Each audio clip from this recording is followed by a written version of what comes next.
Hola, ¿cómo están, hermanos, hermanas? Los saludo en el amor del Señor.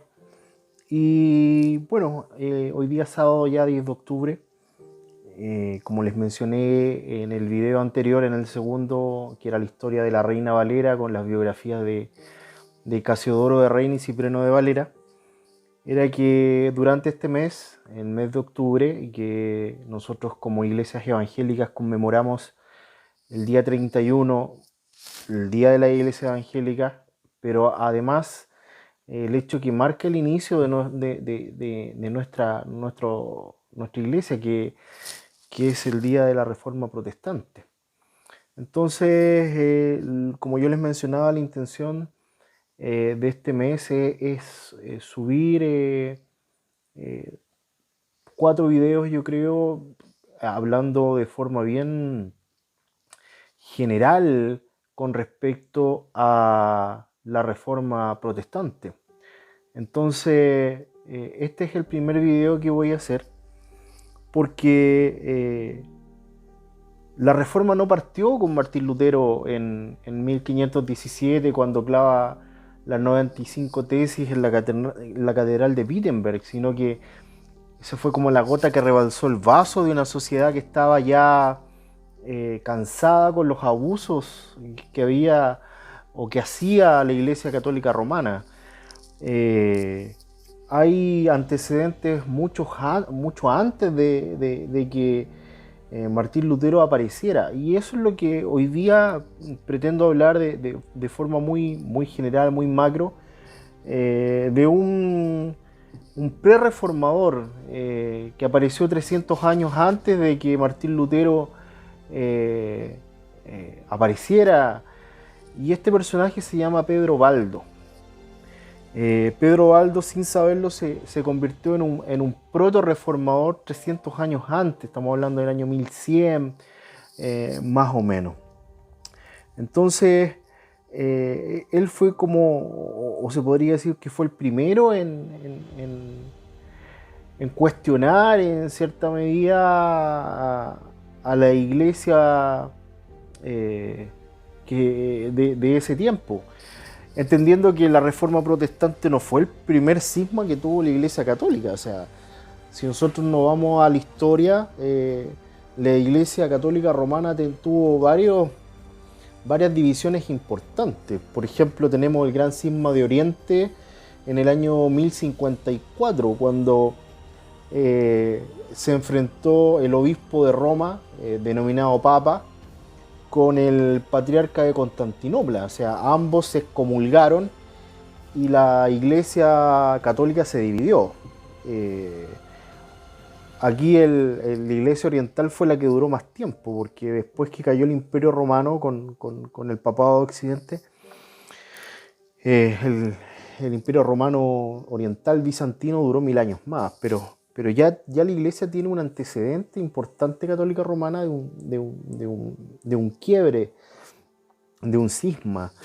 Y así también durante los siglos también se fueron gestando movimientos dentro de la misma iglesia católica, eh, de personas que estaban a lo mejor cuestionando la eclesiología o las decisiones que tomaba el mismo papado. Por ejemplo, el movimiento monástico, el monasticismo, los monjes, partieron también de un descontento con respecto a cómo se estaba o cómo influía la iglesia en la sociedad. Entonces, eh, como les digo, a través de los siglos hubieron muchos movimientos que partieron por un descontento, ¿ya? Pero ninguno partió por querer hacer una nueva religión, o simplemente por armar alguna secta, alguna cosa así. Eh, y también en el caso del personaje que voy a hablar ahora, que es Pedro Baldo. O sea, Pedro Baldo y el movimiento que es Los Pobres de León. Pedro Baldo, hay documentos que hablan de él casi 3 siglos después que él murió. Entonces, hay historias que parten a lo mejor en el mito y también y hay otras partes que son parte de la realidad. O sea, fotos de Pedro Baldo no hay, pero yo les podría mostrar un retrato que es el típico que se muestra, que es este caballero que aparece ahí, y lo voy a dejar ahí. Y bueno, ¿quién es Pedro Baldo? Según los documentos que hay encontrados, que les menciono que son documentos tardíos, Pedro Baldo era un rico comerciante de León, era un próspero mercader, o sea, él tenía mucho dinero. Entonces, tenía un buen pasar, tenía una buena vida, él estaba casado, tenía hijas. eh, y ¿Qué pasa con Pedro Baldo? ¿Cómo él, de ser un próspero comerciante, eh, apegado a la riqueza, después se convierte en un mendigo? Entonces, hay diferentes historias y diferentes versiones.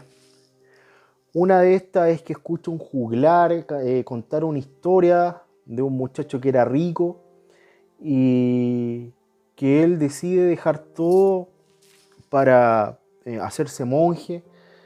Posteriormente, la historia que se cuenta es que el joven regresó a su hogar como un mendigo, que no lo reconocieron, que lo alimentaban los mismos sirvientes de la casa donde él vivía antiguamente, y que él nunca reveló su identidad hasta antes de fallecer. Ya cuando estaba muriendo, él mostró sus credenciales y mostró que él era uno de los ricos y herederos. Y esa historia, según lo que se cuenta, le golpeó mucho a Pedro Baldo y decidió seguir el camino del Evangelio. Lo otro también que se cuenta que lo tocó mucho la historia del joven rico que aparece en la Biblia, que es este joven que habla con Jesús y le dice que lo quiere seguir. Y Jesús le dice que él tiene que vender sus bienes y dárselos a los pobres, y el joven rico al final se va, pues no lo hace. Todo lo contrario de lo que hizo Pedro Baldo. Pedro Baldo finalmente, él ordena sus bienes, asegura a su esposa y a sus hijas, y todo lo demás él lo entrega a los pobres, se lo regala a los pobres, y él se convierte ya en una persona que es mendigo. O sea, por eso él es como el fundador de las órdenes mendicantes, que se llaman, que después viene San Francisco de Asís, en la parte católica. Pero él hace todo esto cuando el poder de la Iglesia Católica es bien fuerte. Estamos hablando de la Edad Media, en pleno feudalismo, y este sistema de gobierno del feudalismo que tenían los reyes, en vez de rechazarlo la iglesia lo adoptó para ellos también. O sea, ellos, su forma de gobierno de la Iglesia Católica Romana en esta Edad Media también es feudal. O sea, ellos tienen mucho poder, tienen mucha riqueza, tienen muchas tierras. Entonces, Pedro Baldo se contrapone a todo eso, y es por eso que él regala todos sus bienes. Eso sí, antes de esto, Pedro Baldo realiza una función que también es importante. Los que vieron el video anterior de Casiodoro de Reina y Cipriano de Valera, yo en ese video dije también que ahí estábamos hablando del año 1590 o 70, 90, aquí estamos hablando del año 1120 más o menos. Pero ocurre algo que se repite en ambas historias, que el poder o el estudio de la Biblia estaba solamente reservado para la iglesia. Entonces, todo lo que era traducción de la Biblia, o todo lo que era lectura de la Biblia, se hacía en latín. El problema es que en el tiempo de Pedro Baldo también había mucho analfabetismo. Ya, o sea, apenas sabían leer. Y más encima, imagínense que la Biblia estaba en latín, que era la Vulgata. Entonces, peor.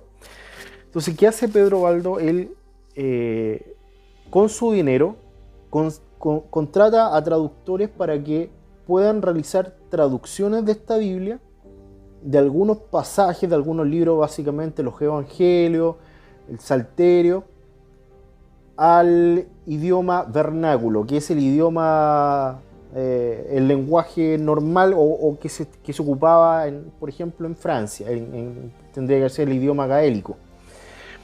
Entonces, eso es un antecedente que dice que Pedro Baldo tenía mucho dinero, o sea, si él, eso era caro, entonces él le paga a traductores para que puedan hacer una Biblia.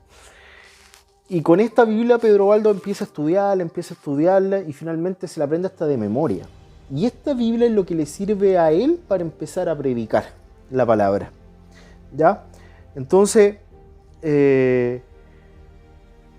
la visión de la pobreza que tenía Pedro Baldo estaba en función a la evangelización tomando el modelo apostólico. Por eso él regala todos sus bienes. Por eso una de las enseñanzas que tiene él era que los bienes no era importante, y hace la contraparte a lo que vivía en ese momento con la Iglesia Católica Romana, que ellos acumulaban bienes, que los puestos se compraban.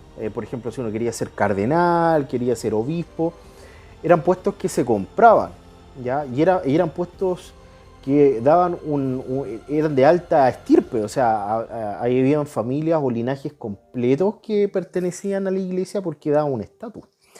Entonces, Pedro Baldo hace todo lo contrario. Por eso es importante. Él recorría las zonas rurales de dos en dos,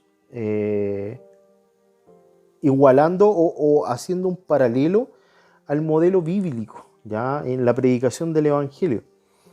Y la mayoría de las personas que se empezaron a unir al movimiento, que eran los pobres de Lyon, como dice la palabra, eran pobres, eran campesinos, eran artesanos que no tenían estudios, eran personas analfabetas que Baldo con su Biblia le empezó a enseñar en su idioma el tema de la predicación, ¿ya?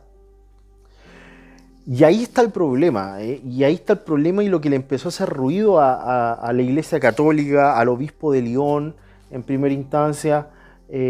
¿Por qué motivo? No porque Pedro Baldo fuera pobre o hubiera regalado sus bienes, sino que aquí la pobreza no era el problema.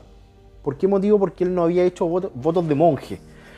Por lo tanto, si él regalaba sus bienes o no, la iglesia no se podía meter y no lo podía acusar de nada por eso. Pero sí por la predicación de la palabra. La predicación de la palabra, como yo les mencionaba, estaba estrictamente supeditada al clero, a los curas. Una persona que era laica no podía predicar la palabra. Entonces, por eso el movimiento fue perseguido y fue juzgado en numerosas ocasiones, ¿ya? Pedro Baldo en un momento pidió permiso al Papa que estaba en ese momento, y el Papa le entregó el apoyo entregándole un voto de pobreza. A diferencia de lo que quería el obispo de Lyon. Sin embargo, esta venia que le entregó el Papa le duró muy poco tiempo. ¿Por qué motivo? Porque asumió otro Papa y este estaba en completo desacuerdo a la predicación de personas laicas. Por lo tanto, se le ordenó dejar de predicar a él y a todo su grupo de seguidores. El tema es que Pedro Baldo no lo hizo, ¿ya? Siguió predicando, y la muerte lo sorprendió más o menos en 1206, en algún lugar de Francia, predicando el Evangelio. Pero el movimiento no terminó con él, o sea, el movimiento siguió predicando, siguió entregando el Evangelio, siguió ayudando a los pobres. El tema es que ellos eran bastante, ¿cómo se dice?, menospreciados. De hecho, se burlaban de ellos porque no tenían un conocimiento de la palabra, como a diferencia de otros sacerdotes, curas que estudiaban. Entonces, era una constante burla cuando se juntaban, hacían concilios, porque llegaban los valdenses y la verdad los bombardeaban con preguntas teológicas y no tenían idea cómo responder. Entonces eran cierta medida los hazme reír del resto de la curia. Por ejemplo, acá hay un antecedente de un concilio romano. Me gustaría leerlo. Dice: en el concilio romano celebrado bajo Alejandro III, vimos valdenses, gente simple y sin cultura, así llamados por el nombre de Baldo, su jefe, que vivía en León sobre el Ródano. Presentaron al Papa un libro escrito en gálico, que contenía el texto y la glosa del Salterio y de muchos escritos del Antiguo y del Nuevo Testamento. Pedían insistentemente que se les autorizara a predicar, creyéndose preparados para ello, cuando, en cambio, no estaban capacitados más que para los primeros rudimentos. En esto eran parecidos a los pájaros que, no viendo la trampa, se imaginan siempre que pueden emprender el vuelo. Pero se arrojan las perlas a los puercos y la palabra ante imbéciles ineptos para comprenderla y comunicarla. Ciertamente no. Estos no tienen morada.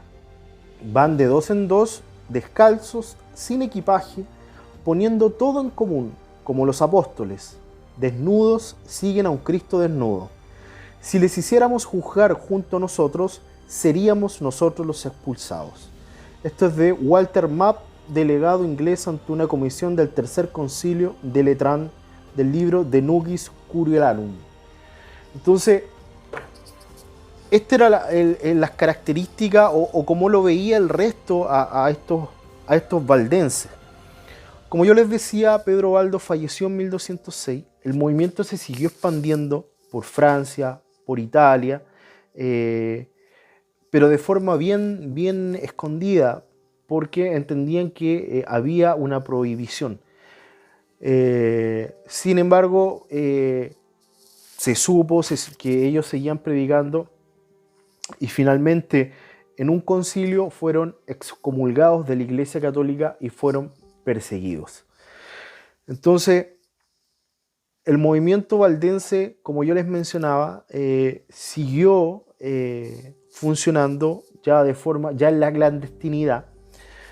Sin embargo, ya llegando el año 1500 y los primeros atisbos de la Reforma Protestante, ellos se unieron a esta reforma y aceptaron la forma de culto y escatología de la Iglesia de Ginebra. Y después de la reforma, el movimiento de los pobres de Lyon se pasó a llamar la Iglesia Evangélica Valdense, que sigue hasta nuestros días, ya en distintas partes del mundo. Inclusive hay una colonia bien grande de valdenses en Uruguay y en Argentina, ¿ya? ¿Cuáles eran las grandes o los grandes postulados doctrinales que tenían estos valdenses y por los que fueron también perseguidos, y no solamente por la comunión? Por ejemplo, rechazaron a todos los mediadores entre Dios y el hombre y solo reconocieron a Cristo, ¿ya? Ellos rechazaban cualquier tipo de persona que asumiera el papel de mediador, entendiendo que ustedes saben que la Iglesia Católica tiene muchos santos que veneran a María. Entonces los valdenses aceptaban solamente a Cristo como el único mediador. Rechazaron que solo un sacerdote podía escuchar la confesión. Para los valdenses, todos los creyentes estaban calificados para este fin. Rechazaron cualquier autoridad de que no fuera la Escritura, ¿ya? ¿Por qué motivo? Porque el Papa también se decía que él tenía la autoridad de Dios, ¿ya? Para gobernar. Ellos decían que la única autoridad vigente y legal era la Escritura. Rechazaron el purgatorio, ¿ya? Y esto es clave porque pertenece al sistema de penitencias de la Iglesia romana. Por lo tanto, ellos rechazaban las indulgencias y la oración a los muertos, ¿ya? Solo aceptaban dos sacramentos, que era la comunión y el bautismo, que era lo que aparecía en las Escrituras. estaban en contra de la veneración de las imágenes. Esto se llama la iconoclasta. Los iconoclastas son los que veneran imágenes. Ellos estaban en contra de eso. Estaban en contra del agua bendita y estaban en contra de los que yo les mencionaba, que era la sucesión apostólica, que el Papa era sucesión de Pedro y así sucesivamente en el tiempo. Entonces ellos rechazaban esta sucesión. Entonces, estos postulados son los que mantenían los valdenses y lo que ellos finalmente decantaron en una iglesia reformada, una vez que ya explotó el tema de la reforma. Pedro Baldo, sin saberlo y sin quererlo, fue uno de los proto-reformadores más importantes y un reformador, si lo podemos decir así, más importantes del movimiento. Está dentro de los 4 más importantes, junto con John Huss, con Girolamo Savonarola, con Juan Calvino y con Martín Lutero. Es uno de los 4 reformadores más importantes que hubieron. Entonces, esta es la historia de Pedro Baldo. Él nunca quiso separarse de la Iglesia Católica, eso es importante mencionar, y ninguno de los reformadores quiso separarse de la Iglesia o hacer una iglesia aparte, una nueva doctrina, sino que tanto Pedro Baldo como el resto, la intención de ellos era volver a las raíces del cristianismo, era volver a las raíces que tenían los apóstoles del Nuevo Testamento, era volver al génesis de lo que era la iglesia primitiva. Eso era lo que quería Pedro Baldo, y que finalmente, y su movimiento, los valdenses o los pobres de Lyon, pudo surgir y pudo mantenerse en el tiempo hasta nuestros días. Esta es la historia de un reformador. Esta es la historia de una persona que es nuestra herencia. Gracias, hermanos y hermanas, y nos vemos la próxima semana con un nuevo video. Chao.